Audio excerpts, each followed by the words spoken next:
अस्सलामुअलैकुम। हाँ जी मिठियो की हाल ने ठीक हो। मैं इस टाइम थाना जलालपुर भट्टियां दे विच मौजूद हाँ।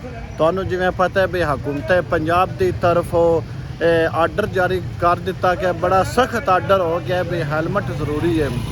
तो थाने दे विच इस टाइम फद के बगैर हेलमटो जिहड़े ना वो डक्की आउंदे ने। तुहानू विखाने ए जवान उरे भी बगैर हेलमटो इन्ना फदे ते बाकी और मोटरसाइकिल ने वो भी सारे इस तरह बंद हो की आते। बाकी आ पुलिस के जो जवान ने जनाब खले ने अपनी जी ना वो कार्रवाई कर रहे हैं।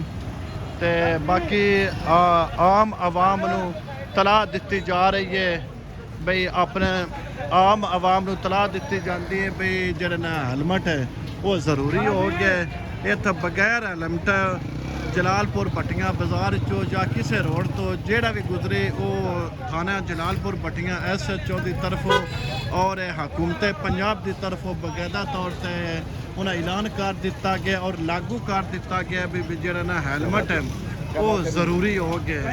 तो बाकी थाना जलालपुर भट्टियां ने जी आवाम नू तलाह दी जाती है भी जो ना हेलमेट है वो ज़रूरी हो गया। हेलमेट ज़रूरी पाना तुहानू पता है। जिस तरह और मोटरसाइकिल ने वो भी इस तरह बंद होए पे ने।